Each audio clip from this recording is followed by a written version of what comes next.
नमस्कार मंडळी, आज आपण बघणार आहोत 20 मराठी व्याकरणाचे प्रश्न जे तुमची होणारी एक्झामिनेशन महाट्रान्सको यासाठी महत्त्वाचे ठरणार आहेत।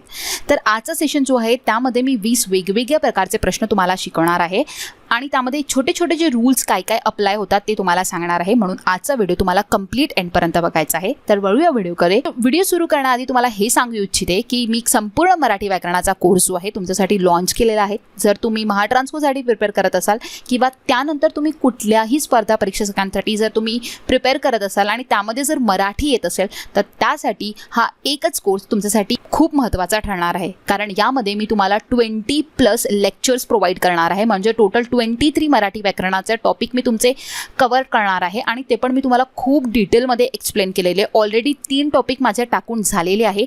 मी त्याचा शेड्यूल सुद्धा बनवलेला आहे। सगळ्यात आधी तुम्हाला सांगून देते की हा कोर्स 1 मंथचा कोर्स आहे जो 5 मे पासून सुरू झालेला आहे आणि 5 जून पर्यंत हा कोर्स चालणार आहे। आता याची प्राइस 1 मंथ पर्यंत म्हणजे 5th ऑफ जून पर्यंत याची प्राइस फक्त 99 रुपीज आहे। 50% सेल मी तुम्हाला प्रोव्हाइड करते आहे। त्यासाठी तुम्हाला कूपन कोड अप्लाय करावा लागेल फ्लॅट 50।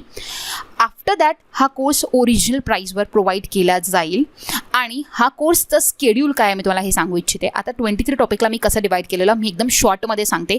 याचा डेमो जर तुम्हाला बघायचा असेल पूर्ण तो मी बनवलेला आहे। त्याची लिंक मी डिस्क्रिप्शन बॉक्समध्ये देते। तो डिटेलमध्ये तुम्ही बघून घ्या की मी काय काय त्यामध्ये सांगणार आहे। मी तुम्हाला खूप शॉर्टमध्ये आता सांगते आहे, ठीक आहे। आता तुम्ही बघू शकता मी वर्ण 5th ऑफ मे पासून स्टार्ट केलेला आणि आज 9th ऑफ मे आहे। तर मी आज लिंग विचार सुद्धा अपलोड केलेला आहे। तर वर्ण संधी आणि लिंग विचार जे झालेले आहेत आणि यानंतर तुम्ही शेड्यूल बघू शकता की वचन, विभक्ती, शब्दांच्या जाती प्रत्येकाची डेट मी मेन्शन केलेली आहे, ठीक आहे। आणि नंतरच्या स्लाइडमध्ये बघू शकता 5th ऑफ जून पर्यंत बघा भाषेचे अलंकार, जोड शब्द आणि समानार्थी विरुद्धार्थी शब्द आणि पहिल्याच्या साईडमध्ये बघा काळ, प्रयोग, समाज, वाक्याचे प्रकार, विरामचिन्हे, शब्दांच्या जाती, संधी, वर्ण सगळंच तुमचं मराठीचं व्याकरण पूर्ण कव्हर होतं आणि एका मंथमध्ये कव्हर अप होतं आहे। तुम्हाला काहीच वेगळा अभ्यास करायची गरज नाही। जर तुम्ही हा कोर्स जॉईन कराल आणि ज्या डेटनुसार जसा व्हिडिओ होता जर तुम्ही तो फॉलो कराल तर एका मंथमध्ये तुमचं मराठीचं प्रिपरेशन होऊन जाईल, जे की तुम्ही साईडला ठेवू शकता की माझं मराठी प्रिपेअर आहे, मला कुठलाच टेन्शन नाही आहे आणि मराठीमध्ये मला फुल स्कोअर करायचा। जर तुम्ही हा प्रण केला तर तुम्हाला नक्कीच मिळेल, कारण मी या कोर्समध्ये असं कुठलंच काही स्किप करत नाही आहे। आणि या व्यतिरिक्त या कोर्समध्ये मी तुम्हाला अजून एक अपॉर्च्युनिटी देते की जर तुम्हाला वाटत असेल की मॅम तुम्ही हे कव्हर नाही केलेलं आणि हे सुद्धा आम्हाला शिकायचं आहे तर तुमची ती सुद्धा रिक्वायरमेंट मी फुलफिल करणार आहे।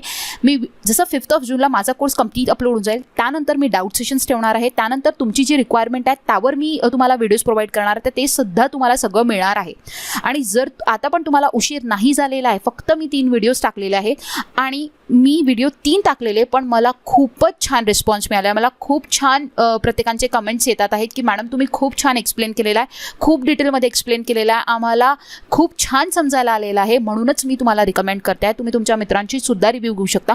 आणि जर तुम्हाला वाटत असेल की तुम्हाला मराठीला प्रिपरेशन करायचं आहे आणि यावेळेस महाट्रान्सको तुम्हाला डेफिनेटली क्रॅक करायचं आहे तर तुम्ही नक्कीच हा कोर्स जॉईन करा आणि तुम्हाला खूप महत्त्वाचं ठरेल। हे तर मी तुम्हाला कित्येकदा सांगितलेलं आहे आणि येणाऱ्या व्हिडिओमध्ये परत कित्येकदा तरी सांगेल, कारण मला वाटतं की यावर्षी तुमचं सिलेक्शन व्हायला पाहिजे आणि तुम्हाला प्रिपरेशन स्टार्ट करायचं आहे मराठीचं। तुम्हाला उशीर नाही करायचा आहे। ज्याला पण सिलेक्शन घ्यायचं आहे तो नक्कीच स्टार्ट करेल आणि ज्याला नाही घ्यायचं आहे तो त्याला जसा वेळ मिळेल तो तसा अभ्यास करेल। पण तुम्हाला जर वाटत असेल की तुम्हाला घ्यायचं आहे तर तुम्ही आजपासूनच अभ्यास सुरू करून टाकाल, ठीक आहे। हेच मी तुम्हाला सांगू इच्छिते आणि स्टार्ट करते आजच्या व्हिडिओला। अजून एक क्वारी, ज्या लोकांनी हा कोर्स परचेस केलेला आहे त्या लोकांचे कमेंट्स मला आलेले की ते लोक मला म्हणतात आहेत की हा व्हिडिओ जर एकदा त्या दिवशी मी त्या तारखेला टाकला तर तुम्ही त्याच दिवशी एकचदा बघू शकता। असं बिलकुल पण नाही आहे। या कोर्सची व्हॅलिडिटी 1 इयर आहे। हा प्रत्येक एक्झामसाठी इम्पॉर्टंट आहे आणि याला तुम्ही इन्फायनाईट टाइम्स बघू शकता टिल 1 इयर। याला कुठलंच काहीच रेस्ट्रिक्शन नाही आहे। तुम्हाला ई-बुकसुद्धा याच्या फ्री मिळणार आहेत आणि तुम्हाला हा कोर्स इन्फायनाईट टाइम्स तुम्ही कधी पण केव्हा पण जेव्हा पण तुम्हाला वाटेल तेव्हा तुम्ही बघू शकता, ठीक आहे। तर ही जी क्वारी मला खूप लोकांची आलेली की मॅडम आम्ही त्याच दिवशी बघू शकतो का, याला रिपीट बघू शकतो का, याला काही लिमिटेड टाईम आहे का, असं काहीच नाही आहे। 1 इयरपर्यंत इन्फायनाईट टाइम्स कोणत्याही वेळी कधी पण तुम्ही याला बघू शकता। याला कसं परचेस करायचं सगळं मी डेमो लेक्चरमध्ये सांगितलेलं आहे। कोचिफायच्या ॲप्लिकेशनवरून तुम्ही याला परचेस करू शकता। मात्र 99 रुपीजचं आहे। कधी कधी आपण थाउजंड्स ऑफ रुपीज देऊन देतो एक पर्टिक्युलर कोर्ससाठी, पण आपण हा विचार नाही करत की फक्त 99 रुपयाचा कोर्स आहे आणि ज्यामध्ये आपल्याला पूर्ण मराठी डिटेलमध्ये कलरफुल नोट्ससोबत मिळतो आहे, जो की तुम्हाला कुठल्याच प्लॅटफॉर्मवर नाही मिळत, मी सुद्धा तरी एक्सप्लोर केलेलं, मला तर कुठेच नाही दिसलेलं, म्हणून मी तुम्हाला हे स्पेसिफिकली सांगते आहे. तुम्हाला इतके कलरफुल नोट्स, इतकं डिटेल एक्सप्लेनेशन, इतकं क्लिअर एक्सप्लेनेशनवालं मला तरी नाही वाटत की तुम्हाला कुठे भेटेल. आणि तुम्हाला कुठे भेटेल तरी चांगली गोष्ट, पण मी हे रिकमेंड करते आहे तुम्ही जॉईन करा, तुम्हाला नक्कीच याचा फायदा होईल. आता वळूया आपल्या पहिल्या प्रश्नाकडे. ठीक आहे. तर आजचा सगळ्यात पहिला प्रश्न म्हणजे पुढीलपैकी दंततालव्य वर्ण कोणते. तर आपल्याला इथे सांगायचं आहे की दंततालव्य वर्ण कोणते आहेत, पण त्याआधी तुम्हाला दंततालव्य म्हणजे काय हे माहिती असणं इम्पॉर्टंट आहे. ज्या वर्णांचा उच्चार अ लावून होतो त्याला दंततालव्य असे म्हणतात. ऑप्शन बी याचा करेक्ट आन्सर होईल. च, छ, ज आणि झ. जेव्हा मी या वर्णांचा उच्चार केलेला तेव्हा मी त्याला अ लावून उच्चार केलेला, म्हणून ते झाले दंततालव्य. परत दंततालव्याची परिभाषा काय. कठोर ताळूच्या दातांकडील फुगीर व खरबरीत असा जो भाग आहे त्याला वस्त्र म्हणतात, आणि हा दात व तालू यांमधील भाग होय. आणि इथे उच्चारल्या जाणाऱ्या ध्वनींना दंततालव्य असे म्हणतात. जेव्हा मी च म्हटलं, जेव्हा मी छ म्हटलं, ज म्हटलं आणि ज म्हटलं, जेव्हा मी या ध्वनींचा उच्चार केला तेव्हा दात आणि ताळू यांच्यामधील जो भाग होता त्यांचा मी वापर करून या वर्णांचा उच्चार केलेला, आणि जेव्हा पण मी याला उच्चार केला तो मी अ लावून केलेला, म्हणून हे झाले दंततालव्य. पण जर याला जेव्हा आपण अ य लावून उच्चार करतो तेव्हा तो काय होतो, तालव्य होतो. च्य, छ, ज, झ. ठीक आहे. य लावून जेव्हा उच्चारतो तो तालव्य उच्चार असतो, आणि जेव्हा अ लावून उच्चार असतो तो दंततालव्य उच्चार असतो. जसं की चमचा, चारा, हे सगळं मी कोर्समध्ये एक्सप्लेन केलेलं आहे, खूप डिटेलमध्ये केलेलं आहे. ज्यांनी पण बघितलं असेल त्यांनी डेफिनेटली याचा आन्सर मार्क केला असेल, ऑप्शन बी. ठीक आहे. वळूया पुढे. नेक्स्ट क्वेश्चन आहे आपला. एकमेकांच्या शेजारी येणारे वर्ण हे जर स्वरांनी जोडले असतील तर त्यांना डॅश असे म्हणतात. आन्सर होईल याचा ऑप्शन सी, स्वरसंधी. काय म्हटलेलं आहे, जर एकमेकांशी येणारे वर्ण हे स्वरांनी जोडले असतील, स्वर अधिक स्वर, मी सांगितलं होतं स्वर अधिक स्वर, जर हे जवळजवळ आले असतील तर त्यांना आपण काय म्हणू, स्वरसंधी. जवळजवळ येणारे जर स्वर असतील तर त्याला स्वरसंधी असे म्हणतात. ऑप्शन सी याचा करेक्ट आन्सर होईल. ठीक आहे. वळूया पुढे. पुढचा प्रश्न म्हणजे वन अधिक औषधी या संधी विग्रहाची योग्य संधी ओळखा. आता वन अधिक औषधी, तर वन म्हणजे पहिले अ आलेला आणि नंतर आलेला आहे औषधी, औ आलेला आहे. मी काय सांगितलं होतं, जेव्हा पण अ किंवा आ यांपुढे ए किंवा ऐ हे स्वर आल्यास त्यांचा ऐ होतो, आणि तसंच अ किंवा आ पुढे ओ किंवा औ आल्यास, हे स्वर आल्यास त्या दोघांबद्दल औ होतो. म्हणजेच अ पुढे औ आलेला तर त्याचं काय होईल, औ होणार. नचं काय होईल, नऊ होणार. म्हणून काय होईल, वनौषधी. ऑप्शन बी याचा करेक्ट उत्तर होईल. समजायला आलं, ऑप्शन बी जे आहे याचं करेक्ट आन्सर होणार आहे. मी संधी अगेन परत सांगू इच्छिते की मी कोर्समध्ये खूप डिटेलमध्ये एक्सप्लेन केलेलं आहे. ज्यांनी पण कोर्स घेतला आहे त्या सगळ्यांना संधी समजायला आला आहे, आणि सगळ्यांचे मला खूप पॉझिटिव्ह फीडबॅक बघायला मिळाले.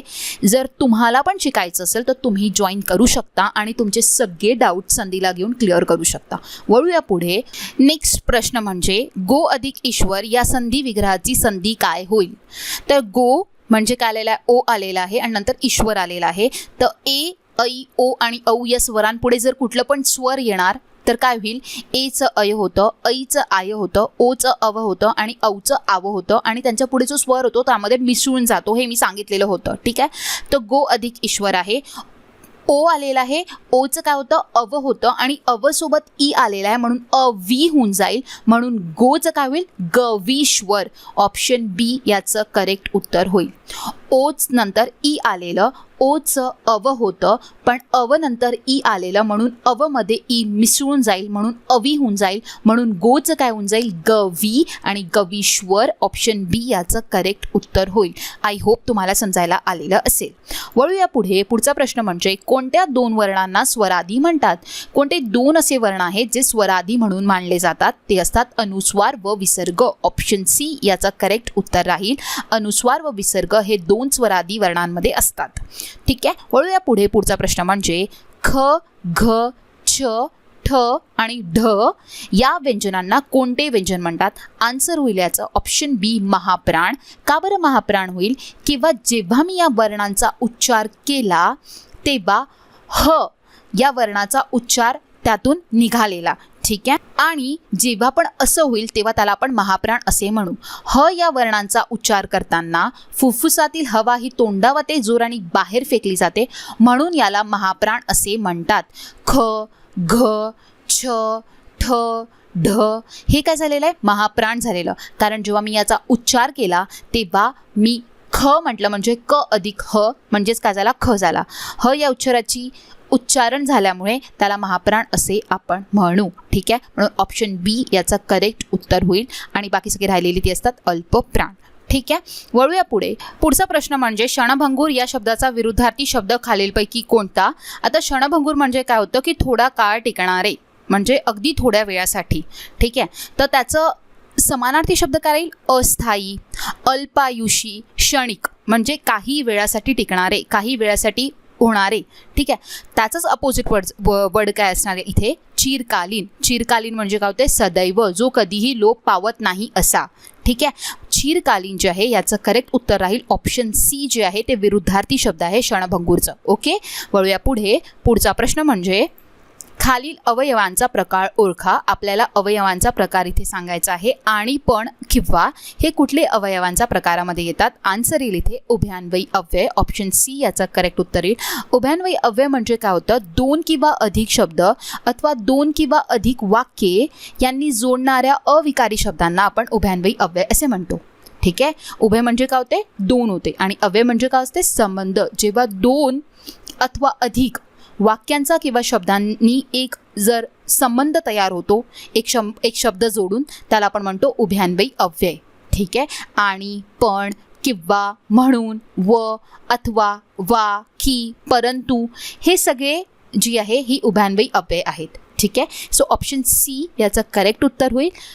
वळूया पुढे. पुढचा प्रश्न म्हणजे निद्रिस्त शब्दाचा विरुद्धार्थी शब्द निवडा. आता निद्रिस्तचा आपल्याला विरुद्धार्थी शब्द सांगायचा आहे. परत निद्रिस्त म्हणजे झोपलेला. निद्रिस्त म्हणजे झोपलेला. ठीक आहे. तर त्याचा विरुद्ध काय राहील? जागृत म्हणजे जागा. सो ऑप्शन सी याचं करेक्ट उत्तर होईल. निद्रिस्त म्हणजे झोपलेला आणि जागृत म्हणजे जागा. ठीक आहे. वळूया पुढे. पुढचा प्रश्न म्हणजे संकेतार्थी वाक्ये कोणत्या अवयवांवरून ओळखवितात? आता संकेतार्थी वाक्य म्हणजे जेव्हा वाक्यात एक गोष्ट केली असती तर, दुसरी गोष्ट घडली असती तर असा संकेत जेव्हा येतो तेव्हा त्या वाक्यास संकेतार्थी वाक्य असे म्हणतात. जर चांगला अभ्यास केला असता तर पास झालो असतो. जर, तर, पाऊस पडला तर पीक चांगले येईल. म्हणजे कुठले पण वाक्यात एक गोष्ट केली असती तर दुसरी गोष्ट घडेल असं जेव्हा तुम्हाला लक्षात येईल तेव्हा ते संकेतार्थी वाक्य असणार. म्हणून जर तर हे ऑप्शन डी इथे करेक्ट उत्तर राहील. जर तर या अवयवांवरून आपण संकेतार्थी वाक्यांना ओळखू शकतो, म्हणून ऑप्शन डी याचं करेक्ट उत्तर होईल. नेक्स्ट प्रश्न म्हणजे उच्चार स्थानानुसार दंत्यवर्णांचा वर्ग पुढीलपैकी कोणत्या आहे? आन्सर राहील ऑप्शन सी त. आता दंतवर्ण म्हणजे जे वर्ण उच्चारताना आपल्या जिभेचा टोक वरच्या दातांच्या भागांच्या बाजूस टिकते त्याला दंत्यवर्ण म्हणतात. आता तुम्ही प्रोनाऊन्स करून बघा माझ्यासोबत, तर तुम्हाला इझिली लक्षात येईल. लर्न करायची गरज पडणार नाही. क म्हणा. क म्हणताना तुमचं जे आहे जे जिभेचा टोक आहे त्याचा तुमचा काहीच म्हणजे त्याला तुमचा काहीच स्पर्श झालेला नाही. क हा कंठातून निघालेला आहे म्हणून क नाही होणार. च जो आहे तो सुद्धा नाही निघालेला. त जेव्हा तुम्ही म्हणता तेव्हा तुमचा जिभेचा टोक जो आहे तो दातांना जो आहे वरच्या बाजूस जाऊन टिकतो आहे. त जेव्हा आपण म्हणतो तेव्हा आपल्या जिभेचा टोक जो आहे तो दातांच्या वरच्या बाजूला जाऊन टिकतो, म्हणून त हा जो वर्ग आहे तो दंतवर्णाचा वर्ग आहे. म्हणून ऑप्शन सी याचा करेक्ट आन्सर आहे. आणि जेव्हा मी प म्हणते आहे ना तेव्हा तो होटांना लागतो आहे. प म्हणून प सुद्धा नाही आहे. ठीक आहे. म्हणून ऑप्शन सी याचं करेक्ट उत्तर होईल. नेक्स्ट म्हणजे कोमल या तत्सम शब्दापासून तयार झालेले तद्भव शब्द पुढीलपैकी कोणता आहे? कोमल हा तत्सम. आता तत्सम शब्द म्हणजे काय होतं? जे संस्कृत शब्द मराठी भाषेत जसेच्या तसे काही बदल न होता आले आहेत त्यांना म्हणतो पण तत्सम शब्द. ठीक आहे. म्हणजे संस्कृतातले शब्द मराठी भाषेत येतात पण त्यांचा काहीच बदल होत नाही, ते म्हणजे तत्सम शब्द. जसे म्हणते देवर्षी, वृद्ध, संसार, प्रित्यर्थ, हे सगळे काय आहे? संस्कृत शब्द आहे जे मराठी भाषेत पण आले पण त्यांनी काहीच बदल नाही केलेला. पण तद्भव म्हणजे काय होतं, मूळ संस्कृत शब्दात आलेले बदल होऊन मराठी भाषेत आलेले शब्द जे असतात त्यांना म्हणतात तद्भव शब्द. म्हणजे संस्कृतातले ते पण शब्द असतात, पण जेव्हा ते मराठी भाषेत येतात तेव्हा ते त्याचं चेंज होऊन जातं, त्या शब्दाचं दुसरं रूप येऊन जातं, त्याचं मूळ संस्कृत जे रूप आहे ते बदलून जातं, त्याला म्हणतं पण तद्भव शब्द. जसं गृह हे संस्कृत वर्ड आहे, पण त्याला मराठी भाषेत घर म्हटलं जातं. भ्रातृ हा संस्कृत शब्द आहे, पण त्याला मराठी भाषेत भाऊ म्हटलं जातं. म्हणजे त्याला काय म्हणू, जेव्हा आपण चेंज होईल त्याला आपण म्हणू तद्भव. तर इथे आपल्याला आता तत्सम आणि तद्भव जर समजायला आले असेल तर आपल्याला काय विचारलेलं की कोमल याचा तद्भव सांगा, तर कोमलचा तद्भव काय होणार, कोवळा. ऑप्शन ए याचं करेक्ट उत्तर होईल. ठीक आहे, तत्सम शब्दापासून तयार झालेला तद्भव शब्द म्हणजे कोवळा. ओके, ऑप्शन ए करेक्ट राहील. वळूया पुढे. पुढचा प्रश्न म्हणजे पुढीलपैकी आवृत्तीवाचक विशेषण कोणते. आता आपल्याला काय म्हटलेलं आहे, आवृत्तीवाचक. आवृत्तीवाचक म्हणजे काय होतं, चौपट, दुप्पट, दुहेरी अशी जेव्हा संख्यावाचक विशेषणे जर आपल्याला त्यांची आवृत्ती झालेली दिसते तेव्हा त्याला म्हणतो आपण आवृत्तीवाचक विशेषणे. आणि इथे दुप्पट हे आवृत्तीवाचक विशेषण होय. ठीक आहे, विशेषण म्हणजे काय असते, जे नामाबद्दल विशेष माहिती सांगतात त्याला आपण विशेषण असे म्हणतो. जसं काळा कुत्रा, कुत्रा कसा आहे, काळा आहे, काळा काय झाला, विशेषण झाला. आणि या विशेषणाचे 3 मुख्य प्रकार पडतात, गुणवाचक विशेषण, संख्यावाचक विशेषण आणि सार्वनामिक विशेषण. आणि जे संख्यावाचक विशेषण असते ना त्याचे सुद्धा 5 उपप्रकार पडतात आणि त्यामध्ये येतं आवृत्तीवाचक विशेषण, गणवाचक विशेषण, क्रमवाचक विशेषण, आवृत्तीवाचक विशेषण, पृथकत्ववाचक विशेषण आणि अनिश्चित विशेषण. तर म्हणजे संख्यावाचक विशेषण हे उपप्रकार आहे आवृत्तीवाचक विशेषण, ज्यामध्ये दुप्पट, चौपट, दुहेरी असं सगळं संख्येची जेव्हा तुम्हाला आवृत्ती झालेली दिसेल त्याला म्हणतो आपण आवृत्तीवाचक विशेषण. म्हणून ऑप्शन बी याचं करेक्ट उत्तर होईल. ठीक आहे, समजायला आलं. वळूया पुढे. पुढचा प्रश्न म्हणजे ज्या समासात दुसरे पद महत्त्वाचे असून समासाचा विग्रह करताना गाळलेला शब्द विभक्ती प्रत्यय लिहावा लागतो त्यास डॅश असे म्हणतात. आन्सर होईल याचा तत्पुरुष समास. जर तुम्ही माझा समासाचा व्हिडिओ बघितला असेल तर नक्कीच तुम्ही याचं उत्तर सुद्धा केलेलं असेल आणि मी कोर्समध्ये शिकवणारच आहे. तर तुमचे अजून जर डाऊट्स नसेल क्लिअर असतील समासाला घेऊन तर ते डेफिनेटली क्लिअर होतील, कारण खूप डिटेलमध्ये मी एक्सप्लेन करणार आहे. ठीक आहे, तर इथे काय मी आता तुम्हाला थोडीफार कल्पना देऊन देते की काय असतं तत्पुरुष समास. तत्पुरुष समास म्हणजे काय होतं की ज्या समासात दुसरे पद ते प्रधान मानले जाते. ठीक आहे, आणि जेव्हा आपण शब्दाचा विग्रह करतो ना तेव्हा तिथे विभक्ती प्रत्यय आपल्याला लिहावा लागतो. ठीक आहे, त्याला म्हणतो आपण तत्पुरुष समास. ठीक आहे, जसं महामानव, जर मी हा शब्द घेतला महामानव तर आपण काय म्हणतो, महान असलेला मानव. ठीक आहे, राजपुत्र, राजाचा पुत्र, तो चा हा विभक्ती प्रत्यय आपण लावलेला. ठीक आहे, महान असलेला मानव जो आपल्याला विभक्ती प्रत्यय लावावा लागतो तेव्हा त्याला म्हणतो आपण तत्पुरुष समास. म्हणून ऑप्शन ए याचं करेक्ट उत्तर होईल. बहुव्रीही समास ही परिभाषा नाही आहे, कारण बहुव्रीही समास काय असतं, ज्या समासामध्ये कोणतेही पद प्रधान नसून त्या पदापेक्षा, त्या अर्थापेक्षा वेगळ्याच वस्तूचा किंवा वेगळ्याच व्यक्तीचा त्यातून बोध निघून येतो आणि तिसराच व्यक्ती प्रधान होऊन जातो, त्याला म्हणतो आपण बहुव्रीही समास. ठीक आहे, म्हणून इथे बहुव्रीही समास पण नाही होईल. ठीक आहे, अव्ययीभाव आणि द्वंद्व समास तर खूपच सिंपल आहे. ज्या समासामध्ये दोन्ही पदे जी आहे ती समान दर्जाची असतात. ठीक आहे, जसं राम, लक्ष्मण, विटी, दांडू ती समान दर्जाची असतात त्याला म्हणतो आपण द्वंद्व समास. ठीक आहे, या समासातील पदे मध्ये आणि अथवा व किंवा ही उभयान्वयी अव्यय जोडली जातात. जसं राम लक्ष्मण मी एक शब्द घेतला तर म्हणतो आपण राम आणि लक्ष्मण. विटी दांडू, विटी आणि दांडू, त्यामध्ये उभयान्वयी अव्यय पण वापरली जातात आणि यामध्ये 2 जे पद असतात ते समान दर्जाचे मानले जातात त्याला म्हणतो आपण द्वंद्व समास. ठीक आहे, बाकी सगळं तुम्ही माझा समासाचा व्हिडिओ बघाल तर नक्कीच तुम्हाला समजायला येईल. ठीक आहे, सर ऑप्शन ए याचा करेक्ट उत्तर होईल. वळूया पुढे. पुढचा प्रश्न म्हणजे नीलकंठ हा कोणत्या समासाचा असू शकतो, तर हा आहे बहुव्रीही समास. ऑप्शन डी याचा करेक्ट आन्सर होईल. का बरं, बहुव्रीही समास म्हणजे काय होतं, जेव्हा आताच मी तुम्हाला सांगितलेलं बहुव्रीही समास म्हणजे जेव्हा समासात कुठलंही पद, पूर्वपद उत्तरपद दोन्ही महत्त्वाचा नसून तिसरा पद जो असतो तो त्याचा बोध होतो त्याला म्हणतो आपण बहुव्रीही समास. आता नीलकंठ बघू शकता, ज्याचा कंठ निळा आहे असा कोण, शंकर. म्हणजे इथे नीलकंठ म्हणजे ना पहिला पद नीळ न कंठ या दोघांचाही प्रधान आहे का, नाही, पण यामधून तिसरा कोणाचा बोध होता, शंकराचा. तो प्रधान मानला जातो आहे. जेव्हा पण तिसरा व्यक्तीचा बोध होतो, तिसऱ्या शब्दाचा चित्रा शब्द किंवा तिसरा पद हा प्रधान बनून जातो तेव्हा त्याला म्हणतो आपण बहुव्रीही समास. म्हणून नीलकंठ काय होणार आहे, इथे बहुव्रीही समास होईल. ऑप्शन डी जे आहे याचं करेक्ट उत्तर होईल. ठीक आहे, वळूया पुढे. पुढचा प्रश्न म्हणजे अलंकार ओळखा. चंदनाची चोळी माझे अंग अंग जाळी. आता अलंकार हे खूपच मोठं टॉपिक आहे मराठीमध्ये आणि हे टॉपिक मी तुम्हाला शिकवलेलं नाही आहे. मी जसे जसे मी व्हिडिओ तुमच्यासाठी टाकेल महाट्रान्सकोमध्ये तर मी तुम्हाला एक्झाम्पल्स डेफिनेटली प्रोव्हाइड करेल, पण डिटेल इन्फॉर्मेशन मी तुम्हाला कोर्समध्ये नक्की याची प्रोव्हाइड करणार आहे, ज्याची डेट मी 2 जून दिलेली आहे. म्हणजे त्याचा स्केड्यूल जो आपण डिसाईड केलेला आहे अलंकाराचा, ज्यांनी पण जॉईन केला आहे तर 2 जूनला तुम्हाला हा पूर्ण डिटेलमध्ये तुम्हाला एक्सप्लेनेशनाचा भेटणार आहे. ठीक आहे. तर चंदनाची चोळी माझे अंग अंग जाळी. आता यामध्ये आपल्याला ओळखायचं आहे की अलंकार कुठला आहे. तर हा अलंकार जो आहे तो विरोधाभास अलंकार आहे. आता का बरं? विरोधाभास अलंकार म्हणजे काय होतो, जेव्हा एखाद्या विधानात वरकरणी विरोध दाखवतात परंतु वास्तविकतामध्ये काय असते, विरोध तो नसतो, त्याला म्हणतो विरोधाभास अलंकार.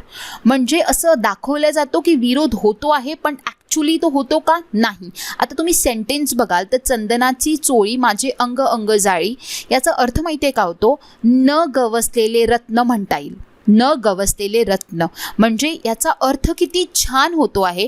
पण जर मी लाईनमध्ये जर मी वाचेल तर चंदनाची चोळी माझे अंग अंग जाळी. जाळी म्हणजे असं वाटतो आहे शब्दातून काहीतरी विरोध होण्यासारखा वाटतं आहे त्या सेंटेन्समधून, त्याला म्हणतो आपण विरोधाभास अलंकार. ॲक्च्युअल म्हणजे मिनिंग तसं नसतं, पण आपल्याला जेव्हा त्याचं आपण बघतो तेव्हा असं वाटतं की विरोध होतो आहे, तेव्हा त्याला म्हणतो आपण विरोधाभास अलंकार. अंग अंग जाळी. ठीक आहे. तर याला बघून असं विरोधासारखं आपल्याला वाटतं आहे म्हणून हे विरोधाभास अलंकार होईल, पण ॲक्च्युली त्याचा विरोध असतो का, नसतो. चंदनाची चोळी अंग अंग जाळी म्हणजे काय होतं, न गवसलेले रत्न हे होतं चंदनाची चोळी अंग अंग जाळी म्हणजे. ठीक आहे. म्हणून याचं उत्तर काय होईल, ऑप्शन बी. ठीक आहे. वळूया पुढे. पुढचा प्रश्न म्हणजे फळा या शब्दाचे स्त्रीलिंगी रूप ओळखा. आता फळाचे स्त्रीलिंगी रूप सांगायचं आहे. आकारांत पुल्लिंगी आहे आणि जेव्हा आपण आकारांताचे आपल्याला स्त्रीलिंगी रूप कन्वर्ट करायचे असते तेव्हा आपण त्याला काय लावतो, ई प्रत्यय लावतो. आला ई प्रत्यय लावतो, काय होईल, फळी. ऑप्शन ए याचं करेक्ट उत्तर होईल. आजच मी लिंगविचार टाकलेला आहे, जर तुम्ही नसेल बघितला तर तुम्ही जाऊन बघा. नक्की तुम्हाला हे जे रूल आहे, नियम आहे मी सांगितलेलं आहे. एकूण 11 नियम असतात लिंगविचारामध्ये, ते सगळे नियम मी तुम्हाला एक्सप्लेन केलेले. तुम्ही नसेल बघितले तर जाऊन बघा. मी सांगितलेलं आहे की कसं लिंग बदल करावं लागतं, लिंगाचा बदल कशा प्रकारे होतो, त्याचे 11 नियम असतात. त्यामध्ये हा एक नियम आहे की आकारांत पुल्लिंगी शब्दाचे जर तुम्हाला स्त्रीलिंगी रूप करायचं आहे तर त्याला आपण ई प्रत्यय लावतो, म्हणून फळाचं काय होईल, फळी. म्हणून ऑप्शन ए याचा करेक्ट उत्तर होईल. वळूया पुढे. पुढचा प्रश्न म्हणजे एकाच उच्चार स्थानांमधून जाणाऱ्या स्वरांना डॅश असे म्हणतात. जर एकच उच्चार असेल तर त्याला आपण सजातीय स्वर म्हणतो. जसं अ आणि आ या दोघांमध्ये उच्चारण सेम आहे म्हणून झालं ते सजातीय स्वर. आणि विजातीय स्वर म्हणजे काय होईल, भिन्न उच्चार स्थान. अ आणि ई या दोघांचा उच्चार भिन्न भिन्न झालेला म्हणून हे काय होईल, विजातीय स्वर. ठीक आहे, समजायला आलं. आणि संयुक्त स्वर म्हणजे 2 स्वर मिळून तयार होणाऱ्या स्वरांना संयुक्त स्वर असे म्हणतात. आपल्याला इथे काय विचारतो, एकच उच्चार स्थान, एक उच्चार स्थान म्हणजे सजातीय, म्हणून ऑप्शन ए याचं करेक्ट उत्तर होईल. नेक्स्ट प्रश्न म्हणजे पुढीलपैकी विशेषण ओळखा. दुप्पट. आता सेम प्रश्न आलेला परत की दुप्पट याचं आपल्याला विशेषण ओळखायचं आहे. मी आत्ताच तुम्हाला सांगितलेलं की आवृत्तीवाचक संख्या विशेषण दुप्पट, तिप्पट, दसपट हे सगळे काय असतात, आवृत्तीवाचक. यांमध्ये संख्याची किती आवृत्ती झालेली आहे हे आपल्याला कळतं. ठीक आहे, म्हणून हे झाला आवृत्ती संख्यावाचक विशेषण. लास्ट प्रश्न म्हणजे आजचा पुढीलपैकी शब्दांचा कोणता समानार्थी शब्द नाही हे सांगायचं आहे. पार्वती. पार्वतीचा कोण समानार्थी नाही, कुसुम. कुसुम म्हणजे काय असते, पुष्प, फूल, सुमन. ठीक आहे, म्हणून हा पार्वतीचा समानार्थी नाही. बाकी उमा, दुर्गा आणि गौरी हे सगळे पार्वतीचे समानार्थी शब्द आहे म्हणून ऑप्शन डी याचं करेक्ट उत्तर होईल. तर हे होते आजचे आपले 20 प्रश्न मराठी व्याकरणाचे, ज्यामध्ये आपण 20 प्रश्नांना एकूण डिस्कस केलेलं. जर तुम्हाला आजचा व्हिडिओ आवडला असेल तर तुम्ही आपल्या फ्रेंड्ससोबत शेअर करू शकता. मी तुमच्यासाठी मॅथ्सचं सुद्धा व्हिडिओ प्रोव्हाइड केलेला, जर तुम्ही तो नसेल बघितला तर तुम्ही जाऊन बघू शकता. जर तुम्ही माझी मॅथ्सचा जो मी कोर्स अपलोड केलेला आहे ॲप्लिकेशनवर जर तुम्ही जो जॉईन नसेल केला तर तुम्ही नक्कीच जॉईन करा, खूप महत्त्वाचा ठरेल. मी अजून एकदा तुम्हाला सांगू इच्छिते कारण त्यामध्ये मी खूप डिटेलमध्ये एक्सप्लेन केलेलं आहे. जी तुमची एक्झामिनेशन होणार आहे त्यासाठी तुम्हाला वेगळ्या मराठीचा अभ्यास करायची काहीच गरज नाही. मी 1 दिवस आड कोर्स सुरू झालेला आहे, 3 व्हिडिओज अपलोड झालेले आहेत. तुम्ही आताही कोपअप करू शकता. ठीक आहे, अजून सेलसुद्धा सुरू आहे. फक्त मात्र 99 रुपीजमध्ये हा कोर्स आहे, ज्यामध्ये तुम्ही एका महिन्यात एका दिवस आड माझ्यासोबत बसून माझ्यासोबत राहून हा कोर्स कंप्लीट करू शकता आणि स्वतःचं प्रिपरेशन कंटिन्यू ठेवू शकता. असं तुम्ही मराठीला उघडून बसणार नाही आहे. तुम्ही परीक्षेच्या ऐन वेळी येऊन मराठी वाचणार 2-3 दिवसात, तर इट इज नॉट पॉसिबल. हे तुम्हाला मी आताही सांगते आहे. आता पुष्कळ वेळ आहे आणि आता वेळ गेलेली नाही. नंतर तुम्हाला रिग्रेट होतं की का बरं आम्ही अभ्यास नाही केलेला, कारण आपण 1-1, 2-2 मार्कांनी आपलं सिलेक्शन नाही होत. तर मराठी म्हणजे नॉन टेक्निकल जो येतो तुम्हाला, त्यामध्ये तुम्ही पक्क ठेवा आपलं नॉन टेक्निकल, कारण पुष्कळसे स्टुडंट्स येतात त्यांचं टेक्निकल तर खूप स्ट्रॉंग असतं, पण त्यांना नॉन टेक्निकल नाही जमत आणि त्याचमुळे त्या लोकांचं सिलेक्शन नाही होत. म्हणून प्लीज माझं हे म्हणणं आहे, ॲटलिस्ट तुम्ही नॉन टेक्निकलची स्टडी जी आहे ना ती रेग्युलर ठेवा. ठीक आहे. आणि त्यासाठी तुम्ही आमच्या चॅनलसोबत कनेक्टेड राहू शकता. आम्ही जो पण तुम्हाला कोर्स प्रोव्हाइड करतो आहे तो तुम्ही जॉईन करू शकता. तुम्ही त्यासाठी मी डेमो व्हिडिओसुद्धा अपलोड केलेला आहे ॲप्लिकेशनवर. सगळ्यात आधी डेमो बघून घ्या, काय स्केड्यूल दिलेलं आहे, काय काय मी शिकवणार आहे ते सगळं बघून घ्या. जर तुम्हाला असं वाटेल की तुमच्यासाठी कन्व्हिनियंट आहे आणि तुम्हाला हेल्पफुल ठरेल, तुम्हाला तर जर डेमोवरून वाटत असेल तर तुम्ही नक्कीच जॉईन करू शकता. किंवा तुमच्या कुठल्या फ्रेंडने जॉईन केला असेल तर त्यांच्यापासून तुम्ही तो रिव्ह्यूसुद्धा बघा की त्यांना आवडलेला का, कसं शिकवत आहे मॅम, हे सुद्धा त्यांच्याकडून रिव्ह्यू घ्या आणि त्यानंतरच तुम्ही जॉईन करा. ठीक आहे. जर तुम्हाला आजचा व्हिडिओ आवडला असेल तर व्हिडिओला लाईक करा, आपल्या फ्रेंड्ससोबत शेअर करा. लवकरच मी खूप सगळे छान छान व्हिडिओ तुमच्यासाठी घेऊन येणार आहे पूर्ण नॉन टेक्निकलचे. तर तुम्हाला चॅनलला सबस्क्राईब करायचं आहे, बेल बटनला सुद्धा प्रेस करायचं आहे, जेणेकरून नवीन व्हिडिओ येईल तर सगळ्यात आधी नोटिफिकेशन तुम्हाला मिळायला हवी. तर मिळूया पुढच्या व्हिडिओमध्ये. धन्यवाद आजचा व्हिडिओ संपूर्ण बघण्यासाठी.